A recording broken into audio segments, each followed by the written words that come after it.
안녕하세요. 어, 반갑습니다. 저는 링크 처치를 담당하고 있는 정원택 목사라고 합니다. 제가 지난주에 목사 안수를 받았어요. 진짜 따끈따끈한 목사입니다. 와, 감사합니다. 박수를 받으려고 한 얘기는 아니었는데 저 전도사라고 소개하려다가 갑자기 제가 위치가 바뀌었다는 걸 지금 깨닫고 겸손하지 못했다라는 생각을 하고 있습니다. 오늘 같이 이야기 나눌 말씀은 야곱에 대한 이야기를 같이 나누려고 합니다. 말씀 먼저 읽고 같이 시작해 보도록 하겠습니다. 한 절씩 같이 교독하도록 하겠습니다. 제가 먼저 한 절 읽고요, 성도님들이 한 절 읽고 하겠습니다. 그날 밤 야곱은 자리에서 일어나 두 아내와 두 여종과 11명의 아들을 데리고 야복강 나루를 건넜습니다.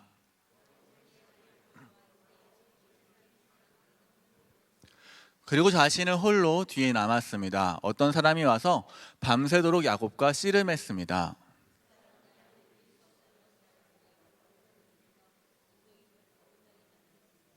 그 사람이 야곱에게 말했습니다. 날이 새려고 하니 나를 놓아다오. 하지만 야곱이 말했습니다.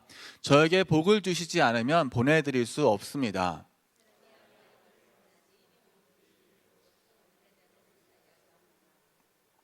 그 사람이 말했습니다. 내 이름은 이제부터 야곱이 아니라 이스라엘이다. 내가 하나님과 씨름했고 사람과도 씨름을 해서 이겼기 때문이다.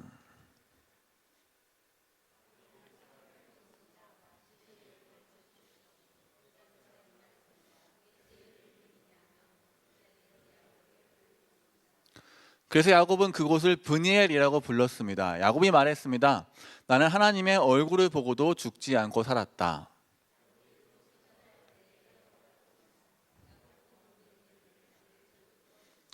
아멘. 사람이 사실 잘 안 변하잖아요. 혹시 여러분 주위에 있는 사람들은 잘 변하시나요? 너무 많이 변하면 사람이 이제 죽을 때가 되었다라고 보통 이야기를 해요. 사람은 잘 안 변하는데 사람을 바꾸는 몇 가지 기술 같은 게 있는 것 같아요. 그 중에 저는 되게 중요한 요소가 하나가 이야기라고 생각해요. 어떤 이야기를 품고 살아가는가, 어떤 이야기를 가지고 살아가는가가 그 사람의 인생을 결정하기도 하고 도움이 되기도 하고 어려움의 이제 고민의 시기에 어떤 결정을 하는데 좋은 이제 인사이트가 되기도 하는 것 같아요. 제가 저희 딸이 이제 9살이거든요.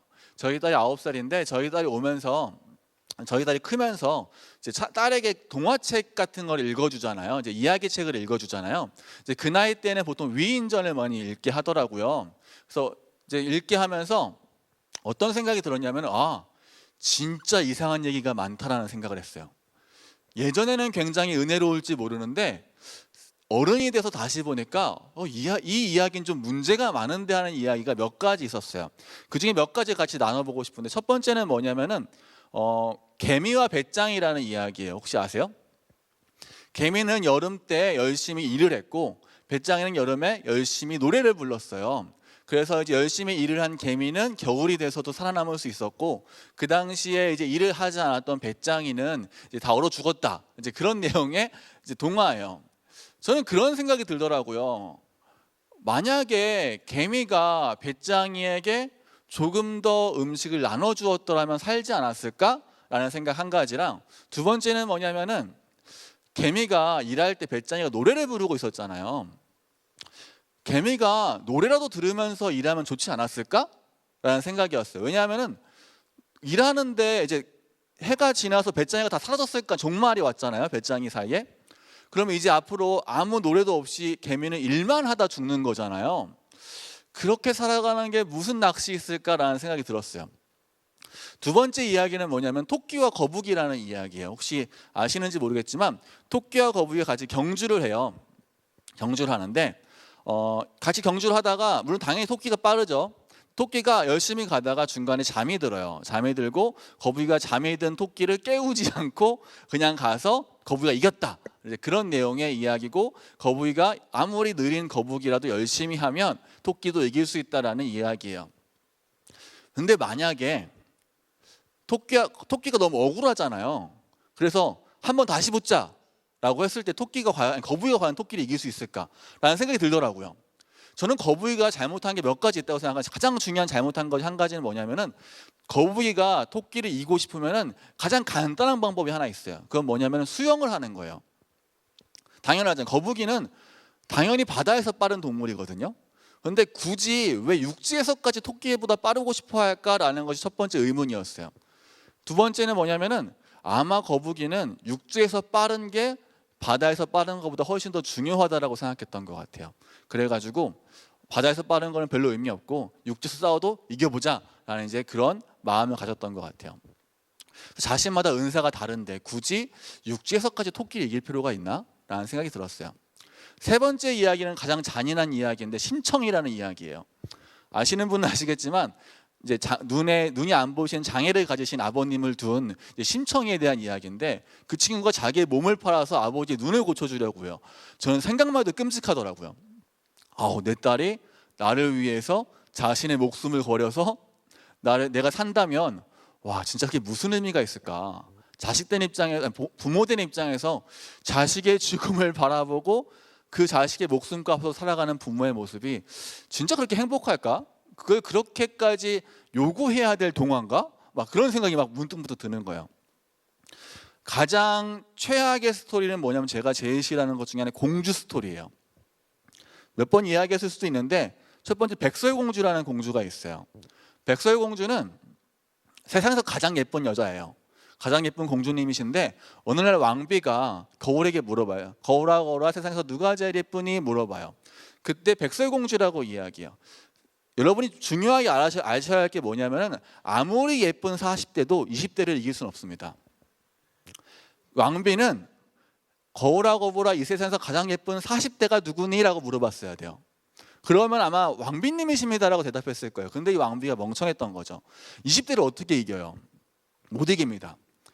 그 파릇파릇한 애들을 못 이겨요. 그래서 이제 백설공주가 쫓겨나요. 이제 죽을지도 모른다는 생각을 가지고 도망을 가요. 근데 어디로 도망가는 줄 아세요? 7 남자이가 있는 집. 예나 지금이나 남자는 다 짐승입니다, 여러분. 남자만 있는 집에 세상에서 가장 예쁜 여자가 도망을 가요. 얼마나 인간관계가 안 좋았으면 여자친구 한 명도 없었을까 그런 생각도 했으면서 그렇게 하면서 이제 갔어요. 가가지고 이제 그 난장이가 또 얼마나 착해요. 자기가 난장이가 얼마나 살기 힘들었겠어요. 근데 그 살기 힘들었음에도 불구하고 그래도 백설공주를 좀 어떻게 좀 보필해 보고자 자신이 가진 것을 나누고 재워주고 먹여주고 했을 거예요. 그런데 어느 날 이제 뭐라고 해야 되나 어떤 할아버니가 독이 든 사과를 가지고 백설공주한테 나타나요. 그래서 이거 먹어보라고 해요. 여기서 백설공주가 양심이 있으면 7 난장이랑 나눠 먹어야 되잖아요. 그렇지 않아요? 7 난장이도 힘든 상황에서 백설공주 먹여준 거잖아요. 7 난장이가 살만했겠어요? 힘들었겠지. 그런데 거기서 자기 혼자 먹고 자기 혼자 잠들어 버려요. 너무나 이기적이지 않습니까? 제가 최악으로 생각하는 동화는 신데렐라라는 동화예요. 첫 번째, 신데렐라는 굉장히 문제가 많아요. 첫 번째는 뭐냐면은 새 엄마가 절대로 파티장에 가지 말라고 했어요. 그러면은 새 엄마라고 하더라도 가지 말라면 가지 않는 것이 정상적인 방법이에요. 두 번째는 신데렐라에게 마술을 부려가지고 12시가 되면은 너는 다시 돌아올 거라고 얘기해 줬어요. 그러면은 제정신이라면은 11시 50분쯤 되면은 춤을 멈췄어야 돼요. 근데 12시를 꽉 채워서 놀아요. 꽉 채워서 춤춰요. 세 번째 뭐냐면은 이 신데렐라가 춤을 굉장히 잘 춰요. 어디서 그렇게 춤을 잘 췄을까? 그게 또 궁금하더라고요. 클럽을 좀 다녔나? 라는 생각을 했어요. 네 번째 뭐냐면은 이 신데렐라는 그 바쁜 와중에 유리구두 한쪽만 놓고 와요. 유리구두 2짝을 놓고 오는 것도 아니고 유리구두를 다 가져가는 것도 아니고 한쪽만 놓고 오는 이 작업의 기술, 이거는 타고난 거거든요. 그래서 이 여자는 좀 문제가 있다 생각했어요. 왕자는 더 문제가 많아요. 왕자는 문제 덩어리예요. 첫 번째 뭐냐면은 자신이 한 번밖에 안 만난 여자를 만나기 위해서 공권력을 투입해요. 사적 유익을 위해서. 그래서 그 여자를 찾아요. 유리구두를 막 찾아가면서 돌아다녀요. 두 번째는 좋지 않은 체력을 갖고 있었어요. 신데렐라는 유리구두를 신고 뛰었거든요. 왕자는 운동화를 신고 뛰었으려나? 하여튼 그랬었겠죠. 여자가 힐을 신고 뛰는데 남자가 잡지를 못해요. 이거는 남자로서 좀 문제가 있어요. 남자가 쉽지 않거든요, 그렇게 하기도. 근데 신데렐라는 이제 튼튼한 하체가 있었던 것 같고 가정일을 열심히 해서 왕자는 일을 안 했던 거죠. 세 번째는 뭐냐면은 너무 외모를 밝혀요. 신데렐라가 이뻤거든요. 춤도 잘 췄고. 한 번 보고 춤췄는데 결혼해요.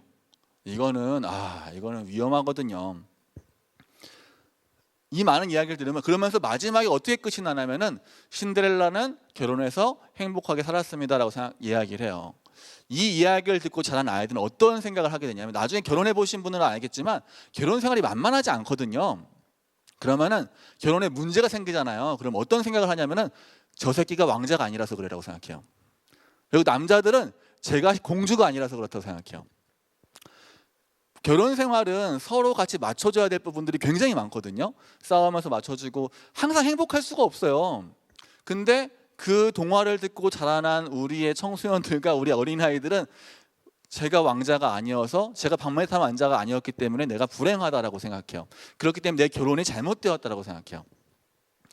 그러니까 어떤 이야기를 듣고 살았는지가 우리를 굉장히 중요한 길로 이끌어간다는 거예요. 이스라엘에도 굉장히 중요한 이야기들이 있었어요. 굉장히 중요한 이야기들은 어떤 방식으로 기록을 해놓았냐면은 지나가다가 어떤 방식으로든 이 이야기가 나오게끔 만들어놨어요. 오늘 본 말씀이 그래요. 한번 말씀 보여주시겠습니까? 보통 어떤 일을 할 때 왜 이럴까요? 라고 물어봤을 때 이야기가 자연스럽게 흘러나오도록 하는 게 이스라엘의 이야기 전달 방식이에요. 세 가지의 전승을 사용했어요. 첫 번째는 뭐냐면은 브니엘이라는 장소예요. 이 다음 구절 같아요. 아닌가? 잘 안 보이네요. 잘 찾아보시면 있을 거예요. 브니엘이라는 이름이에요. 하나님의 얼굴이라는 뜻이거든요. 그 장소의 이름을 브니엘이라고 지었어요. 그래서 지나가다가 이름이 브니엘인 거예요. 하나님의 얼굴이에요. 사람들이 가서 물어보는 거죠. 여기 왜 하나님의 얼굴입니까? 라고 얘기했을 때 예전에 야곱이라는 우리의 조상이 있었는데 야곱이라는 조상이 하나님과 씨름해서 이겼던 장소야 라고 해서 브니엘이야 라고 그때 지었다 라고 이야기를 자연스럽게 설명해 주는 거예요. 두 번째 뭐냐면은 음식을 먹을 때 할 수 있는 이야기예요. 저 당시에 이제 야곱이 저렇게 엉덩이뼈를 다쳐서 저 이스라엘 사람들은 더 이상 엉덩이뼈가 있는 부위를 먹지 않는다라고 나중에 써 있어요. 오늘 읽은 부분은 없는 것 같은데 써 있어요. 그러니까 아버지 왜 이 맛있는 엉덩이 부위를 남겨요? 라고 물어봤을 때 당연하게 이제 아버지가 이야기해 주는 거죠. 이거는 우리의 조상 야곱이라는 사람이 있었는데 그 야곱이 하나님과 겨루었을 때 엉덩이를 다쳐서 우리가 그때부터 계속 이것을 먹지 않아 라고 이야기를 하는 거예요. 세 번째 뭐냐면 이름을 바꿔주는 거예요. 야곱의 이름을 이스라엘이라고 바꿔요. 우리가 쓴 성경책의 이름은 이스라엘에 대한 이야기이잖아요. 그러니까 이스라엘이라는 이름이 처음 등장하는 장면이에요. 그래서 우리도 모르게 이스라엘 민족, 이스라엘이라는 얘기를 들으면 우리가 왜 이스라엘 민족이에요? 라는 이야기를 들었을 때 자연스럽게 또다시 이 이야기가 흘러나오게 하는 거예요. 그러니까 여러 가지 것을 보았을 때 굳이 세 가지의 방식을 가지고 꽤 많은 방식을 가지고 이 이야기가 전달되기 원했다라는 거예요. 그러면 왜 하필 이 이야기이고 왜 하필 야곱인가에 대한 이야기를 같이 좀 해보려고 합니다. 저는 왜 하필 야곱인가가 되게 중요한 것 같아요. 야곱은 아시는 분은 아시겠지만 야곱은 착한 사람이 아니거든요. 다윗이나 뭐 다니엘이나 이런 사람들은 뭔가 뭐 떡잎부터 괜찮은 사람들이잖아요. 근데 야곱은 괜찮지가 않아요. 착하지가 않고요. 야곱은 진짜 문제가 많아요. 야곱이 근데 이 이스라엘의 주인공이고 처음 등장하는 이스라엘의 시초란 말이에요. 이 이야기가 중요한 이유는 뭐냐면요. 우리가 다 야곱 같다는 거예요. 우리는 다 착하지 않고 부족하고 연약하고 삶에 찌들어 살고 괴롭고 어렵고 힘들게 살아가지만 그럼에도 불구하고 하나님이 이 야곱을 사랑하신다. 그럼에도 불구하고 하나님께서 이 야곱을 쓰셨다. 그렇게 우리의 민족이 만들어졌다는 것을 가르쳐주기 위함이에요. 두 번째 뭐냐면은 하나님께서 이 이야기를 하는 이유, 가장 큰 이유는 저는 이렇게 생각해요. 이스라엘에 만나 야곱은 어마어마한 태어날 때부터 벽이라는 게 있었어요. 에서라는 벽이에요. 제가 중학교 때 되게 인기가 많았거든요. 보시면 아시겠지만 제가 꽤 나름 나쁘지 않잖아요. 그때는 더 나쁘지 않았었어요. 그때는 괜찮았거든요. 중학교 때 이제 제가 뭐 학생부 회장도 하고 막 이렇게 하면서 이제 교회에서 이제 롤링 페이퍼 같은 걸 해요. 수련회 같은 걸 하면 이제 편지를 써주는 거죠. 제가 이제 중3 고1 때쯤에 임원이었는데 그 당시에 제 동생이 이제 들어왔어요. 중등부로. 그래가지고 이제 롤링 페이퍼를 하는데 제 동생 롤링 페이퍼에 온통 제 이야기밖에 없는 거예요. 니네 형은 왜 그러냐, 니네 형 말 좀 못하게 해라, 니네 형은 왜 이렇게 웃기냐, 니네 형은 왜 그러냐, 이 얘기가 진짜 많았어요. 근데 그 롤링페이퍼를 보고 제 동생이 진짜 낙심하더라고요. 아, 이 사람들은 나한텐 별로 관심이 없고 우리 형한테만 관심이 있구나 라고 생각했던 것 같아요. 그래서 그때 야곱의 모습이 제 동생 같은 생각이 들더라고요. 야곱은 태어날 때부터 절대 넘어설 수 없을 것 같은 벽이 있었어요. 그 사람이 바로 에서예요. 에서는 잘생겼거든요. 몸이 붉고 털이 많고, 그 당시에는 그것이 굉장히 이제 좋은 외적인 포인트가 되었어요. 그래서 야곱은 평생 이 에서의 뒤에서 계속 머물렀을 거예요. 내가 아무리 열심히 해도 이길 수 없는 사람, 힘으로도 이길 수 없고 능력으로도 이길 수 없고 아버지에 대한 사랑으로도 이길 수 없고 장자의 권리로도 이길 수 없고 어떤 방식으로든 이길 수가 없어요. 제가 좀 힘들어하는 게 뭐냐면 초등학생들 제가 좀 힘들어하거든요. 초등학생들은 한마디를 하면, 한마디를 가르쳐주면 두 마디를 질문해요. 그래서 설교를 할 때 되게 힘들더라고요. 한마디를 하면 두 마디 질문을 하고 두 마디 질문에 대답을 하면 네 마디 질문을 하는 거죠. 말이 안 돼요. 그래서 되게 힘들어하는데, 그런 초등학생들도 이상하게 중2, 중3쯤 되면은 애들이 조용해져요. 그 전까지는 이제 우리 속된 말로 나댄다라고 얘기를 하거든요. 그렇게 막 활발하고 그런 애들이 중2, 중3이 되면은 조용해져요. 그래서 왜 그럴까 생각해 봤어요. 왜 그럴까? 이유가 있더라고요. 초등학교 때까지는요, 어떤 일을 해도 부모님이 되게 좋아해줘요. 저희 딸이 노래를 잘 못 부르거든요. 저희 딸 알았죠? 알았어야 돼요. 저희 딸 노래 잘 못 불러요. 근데 저희 딸이 노래를 부르면요, 엄청 시끄럽고 듣기 싫거든요. 근데 제가 저희 딸한테 그렇게 말할까요? 절대 그렇게 얘기하잖아요. 너 노래 왜 이렇게 잘 부르냐, 막 이렇게 말한단 말이에요. 그리고 저희 딸이 이제 그림 그리는 걸 되게 좋아해요. 제가 보기엔 딱 낙서 같은 느낌이에요. 근데 저희 딸이 그림을 그리면 너무 고맙다고요. 아빠한테 이런 대단한 선물을 주다니, 막 이러면서 그 낙서 같은 피카소의 그림 같은 것을 알지도 못하고 알 수도 없는 그 철학적인 그림을 이제 냉장고에 붙여놓고 이제 그렇게 논단 말이에요. 왜냐하면 그 그림이 가치 있기 때문보다는 제가 저희 딸을 사랑하니까 그게 가치 있게 느껴지는 거예요. 그런데 중고등학교 때쯤이 되면 어떤 일이 발생하냐면은 애들이 알아요. 내가 특별하지 않구나라는 걸 알아요. 내가 노래를 그렇게 잘 부르는 편이 아니구나. 내가 그렇게 춤을 잘 추는 편이 아니구나. 내가 그렇게 특별하게 뭐를 잘하는 사람은 아니구나. 나는 그냥 보통이었구나 라는 걸 알기 시작해요. 그러면서 자신을 이제 보통의 사람으로 생각하면서 더 이상 그 벽을 넘어가지 못하는 거죠. 그래서 모든 사춘기가 되면은 그 벽을 만나요. 우리도 삶을 살다 보면 다 벽을 만나요. 에서 같은 벽을 만나요. 그 에서 같은 벽을 만나면서 어떻게 해야 될지를 모르고 어떻게 이겨낼 수가 없고 절대 내 힘으로는 할 수 없는 그런 상황을 만나요. 그런데 그 상황에서 하나님께서 야곱을 선택하셔서 어떻게 쓰시는지를 보여주는 이야기가 오늘의 이야기예요. 이 이야기가 또 힘이 되는 이유가 뭐냐면요, 이스라엘 민족은 실제로 노예로 살아가던 민족이에요. 애굽의 노예였고요, 바벨론의 노예였고요, 로마의 노예였어요. 꽤 많은 시간을 다른 나라의 통치를 받으면서 살아가요. 그런 나라가 무슨 힘이 있었겠어요? 너는 태어날 때부터 노예인데 네가 뭘 할 수 있겠어? 라고 할 때 우리가 야곱의 이야기를 들려주는 거죠. 야곱도 하나님께서 함께 하시니까 할 수 있었어. 에서도 이길 수 있었고 그 사람도 하나님께서 쓰실 수 있었다라는 것을 알려줄 수 있는 거죠. 오늘 특별히 그 중에서 야곱의 이야기 중에서 브니엘에 대한 이야기를 좀 같이 나누려고 합니다. 제가 오늘 말씀의 배경은요, 야곱이 이제 형의 장자의 축복을 뺏어서 하란이라는 곳으로 도망을 가서 거기서 이제 삼촌 라반과 20년 동안 쿵탕쿵탕 하면서 나름 꽤 잘 살게 되어요. 꽤 잘 살게 되었는데 라반이 자기에 대해서 낯빛이 변한 것을 봐요. 죽이려고 했다고 느꼈던 것 같아요. 그래가지고 이제 다 자기가 그동안 얻었던 자식과 아내를 다 데리고 재산을 가지고 몰래 도망 나옵니다. 몰래 도망 나왔는데 라반이 자신을 죽이려 했지만 라반을 하나님께서 막아주셔서 죽이진 않아요. 그리고 야곱이 나왔다는 소식을 에서가 들었어요. 에서가 듣고 이제 400명의 사람을 데리고 야곱을 기다리고 있는 상황. 그래서 라반에게 돌아갈 수도 없고 앞으로 가면 에서를 안 만날 수도 없는 그런 어려운 상황이 오늘 모습이에요. 제가 예전에 저희 또 중학교 때 수련회 때 물놀이를 했었거든요. 물놀이를 했는데 어느 날 이제 제 교회 동생들이 수련회 때 물놀이를 하다가 물에 빠진 거예요. 물에 빠졌는데 그 친구에게서 가장 가까운 사람이 저였어요. 한 명이 빠졌고 그 한 명이 떨어지면서 한 명을 더 끌고 다니면서 또 빠졌어요. 그리고 한 명이 또 그것을 구하러 가다 또 빠졌어요. 근데 그 세 명 중에서 그 세 명에 가장 가까운 사람이 저였어요. 근데 제가 수영을 잘 못하거든요. 그래서 주위에 뭐 좀 끌어당길 게 없나라고 찾아봤는데 요만한 막대기가 제 주위에서 굴러다니고 있더라고요. 그래서 그걸 얼른 잡아가지고 제 친구, 제 이제 그 아이들한테 이걸 잡으라고 이렇게 발을 이렇게 줬어요. 그걸 줬는데 그 친구가 그걸 잡았어요. 다행히 잡고서 확 당겼는데 저는 그 친구가 저한테 올 줄 알았거든요. 근데 제가 쑥 들어가는 거예요.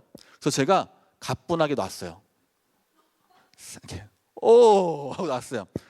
근데 제가 그 사건이 저한테 굉장히 충격적인 사건이었어요. 왜냐하면 나중에 그 친구 다 구했어요. 문제 없이 다행히 막 튜브 구하고 막 해가지고 다 구했는데 그게 수련의 날이었다 그랬잖아요. 수련회 거기에 제 친척 동생도 있었거든요. 근데 나는 그 친구들을 되게 사랑하고 내 목숨 바쳐 사랑할 수 있을 거라 생각하고 이제 막 사랑한다, 하나님께서 널 사랑한다, 나도 널 사랑한다, 우리는 우리 한 가족이야, 막 얼마나 많은 수련회 동안 사랑의 고백을 했겠어요. 그런데 물놀이에서 제가 죽을 뻔하니까 바로 놔버리더라고요. 그냥 본능적으로 누가 뭐라고 할 것도 없이. 그리고 안 잡은 척했어요. 제가 너무 창피해가지고. 위기 때의 모습이 진짜 제 모습이더라고요.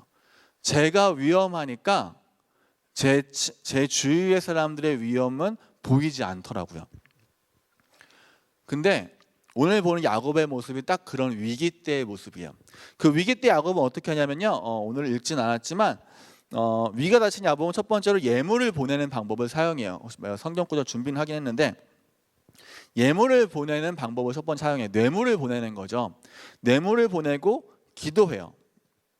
그리고 기도하고 있는데 오늘 말씀이 나와요. 오늘 말씀 다시 한번 보여주시겠습니까? 32장 24절 같이 읽어보도록 하겠습니다. 그리고 자신은 홀로 뒤에 남았습니다. 어떤 사람이 와서 밤새도록 야곱과 씨름을 했습니다. 그 사람은 야곱을 이길 수 없다는 것을 알고 야곱의 엉덩이뼈를 쳐서 엉덩이뼈를 어긋나게 만들었습니다. 어느 날 갑자기 야곱이 혼자 이제 남아서 이제 어떻게 할 바를 몰라 그러고 있는데 하나님께서 싸움을 걸어요. 하나님께서 싸움 거는 건 이해가 돼요. 걸 수 있죠.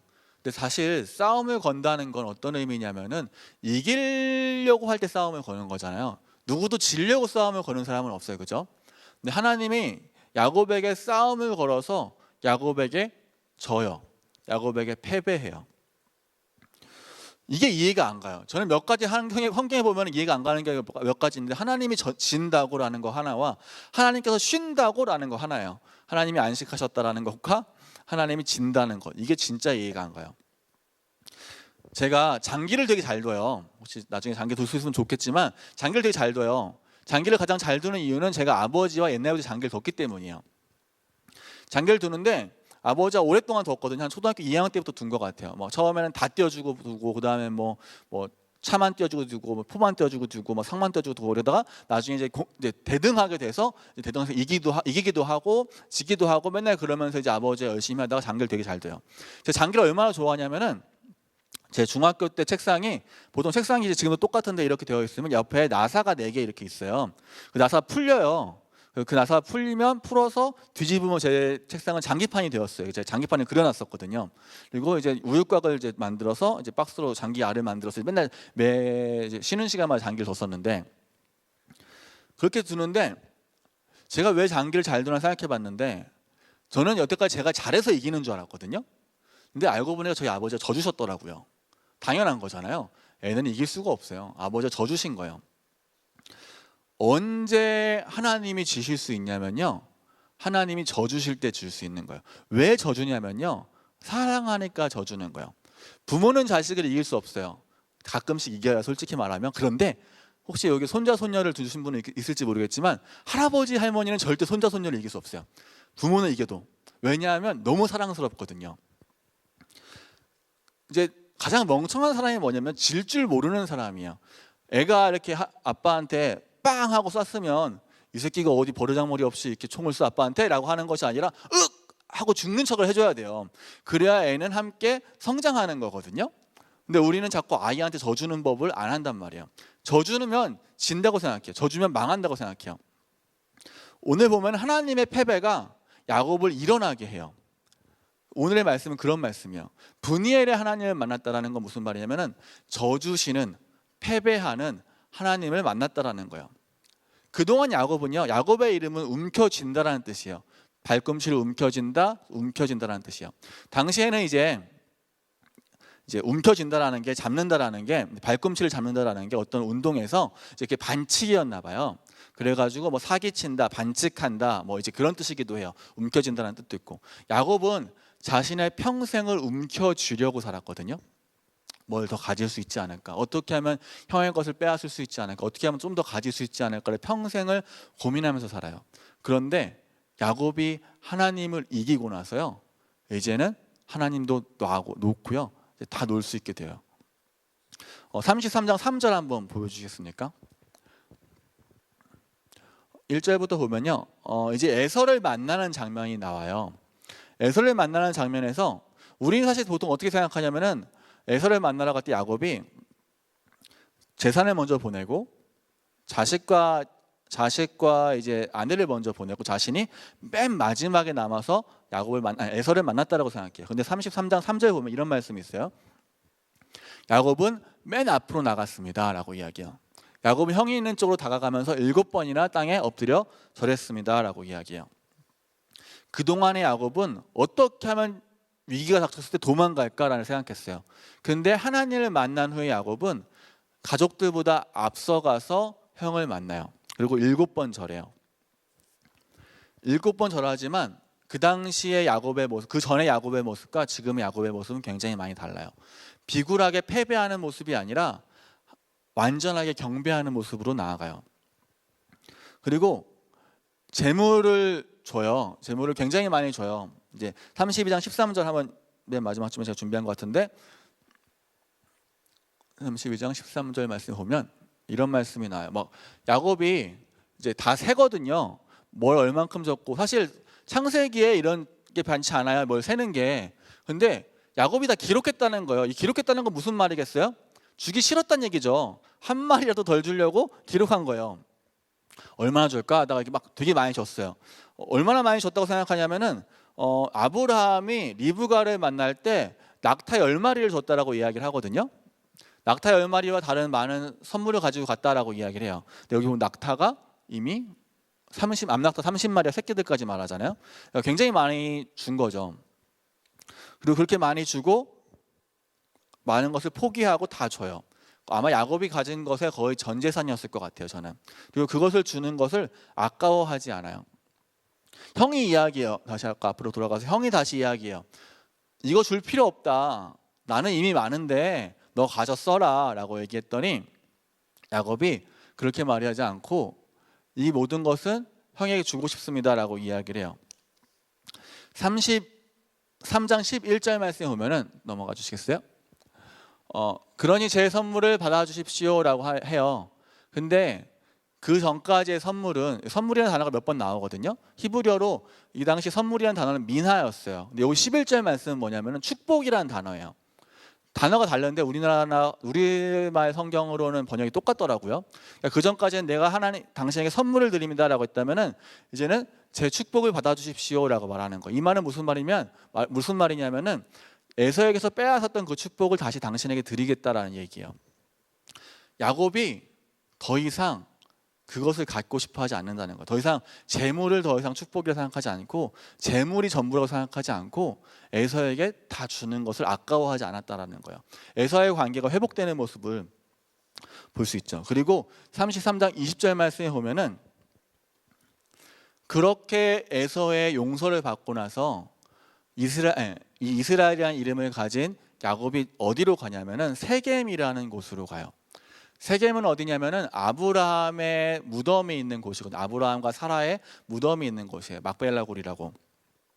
거기다 이제 짓게 되고, 집을 짓게 되고, 거기서 이제 그런 말을 써요. 엘로헤 이스라엘이라는 이름을 써요. 이건 무슨 뜻이냐면은 하나님은 이스라엘의 하나님이시다라는 뜻이에요.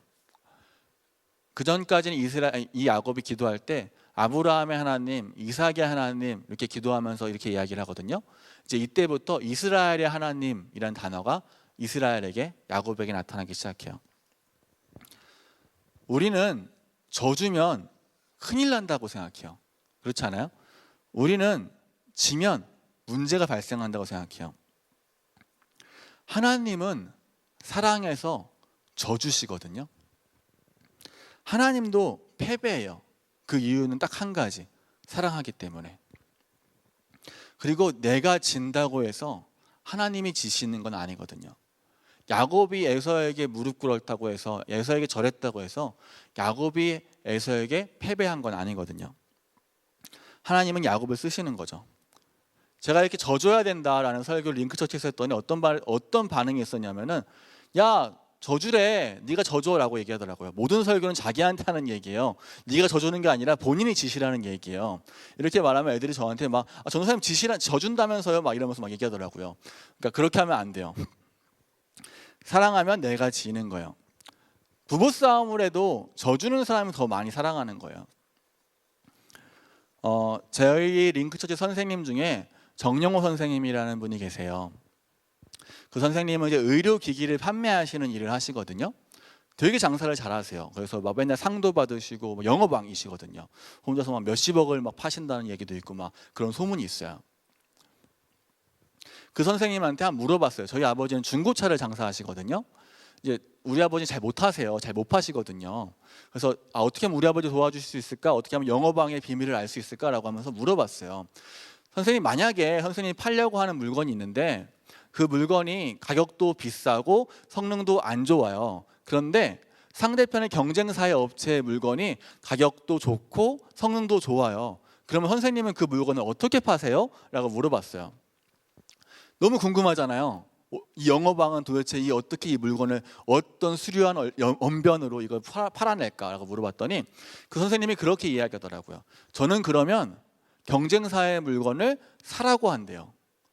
그렇게 하면 지금은 내가 팔지 못하더라도 다음에 그 사람이 나를 대할 때 나를 훨씬 더 진실되게 바라볼 수 있고, 그 사람과 내가 그냥 물건 하나 주고 팔 사이가 아니라 앞으로 모든 물건을 나의 진실된 이야기 속에서 팔아갈 좋은 고객이 된다는 이야기를 하더라고요. 저희 아버지는 한 번 어떻게 팔려고 막 되게 노력하시거든요. 되게 좋은 인사이트였어요. 지는 것 같지만 지는 게 아니라는 거예요. 내가 못 파는 것 같지만, 패배하는 것 같지만 패배가 아니라는 거예요. 그게 진짜 사랑이라는 거예요. 우리가 꼭 품어야 할 이야기는 십자가의 이야기예요. 예수님이 세상에 패배했어요. 왜 패배했냐면요, 사랑하기 때문에 패배했어요. 모든 사람은 그게 예수님의 패배라고만 기억해요. 우리가 기억해야 될 건 뭐냐면요, 예수님의 사랑이에요. 얼마나 우리를 사랑하셨으면, 얼마나 세상을 사랑하셨으면 그렇게 죽기까지, 패배하기까지, 누가 봐도 망하는 인생 같아 보이는 그 모습으로 사셨을까, 죽으셨을까. 그렇게 사랑을 받은 우리도 역시 패배할 수 있다는 것을 알고 살아야 돼요. 왜 패배할 수 있냐면요, 세상을 사랑하니까, 이웃을 사랑하니까, 사람을 사랑하니까. 이스라엘은 하나님을 이겼다라는 뜻이에요. 하나님을 이겼다라는 것은 하나님이 졌다라는 의미이고요, 또 다른 의미는 하나님이 우리를 사랑하셨다라는 의미입니다. 교회가요, 자꾸 세상을 이기려고 해요. 이겨야죠. 세상을 이겨야 해요. 근데 세상을 이기는 거 굉장히 중요하지만 세상과 싸우면서 지면 큰일 난다고 생각해요. 근데 진짜 중요한 건 뭐냐면, 물론 이겨야 될 싸움도 있습니다. 이겨야 될 싸움이 없다는 얘기가 아니에요. 악과 싸울 때는 이겨야 되죠, 당연히. 근데 우리가 싸울 때에도 세상을 진짜 사랑하는가를 물어보자는 거예요. 세상을 정말 사랑하는가? 세상을 정말 우리가 사랑했기 때문에 져줄 수 있는가? 우리 자식들에게 져주는 것처럼, 우리가 사랑하는 사람들에게 져주는 것처럼, 하나님께서 우리에게 패배하신 것처럼, 우리를 위해 패배하신 것처럼 그 십자가의 사랑을 기억하자는 거죠. 저는 우리 함께하는 선교회 성도님들이 하루를 살아가시면서, 매일매일을 살아가시면서 하나님의 사랑을 기억했으면 좋겠습니다. 하나님께서 지셨기 때문에 우리도 져도 돼요. 우리가 진다고 해서 하나님 무너지지 않거든요. 우리가 지면 그 사람이 우리의 사랑을 통하여서 하나님을 만나게 될 거예요. 저는 에서가 굉장히 멋있다고 생각하거든요. 물론 에서도 완벽한 사람은 아니죠. 근데 에서가 야곱을 만나서 아마 에서도 그렇게 화해할 수 있었던 마음이 생겼던 것처럼 하나님을 절대 모르었을 것 같은 그 사람이 나중에 에서와 야곱이 같이 만나서 이제 자신을 키웠던 유모를 같이 장사 지내는 장면들도 나오거든요. 완벽한 화해를 이루는 거죠. 그 사랑 때문에. 저는 우리도 그렇게 세상과 화해하면서 살아갈 수 있는, 세상을 사랑하면서 살아갈 수 있는 그런 성도님들이 되셨으면 좋겠습니다. 같이 기도하겠습니다.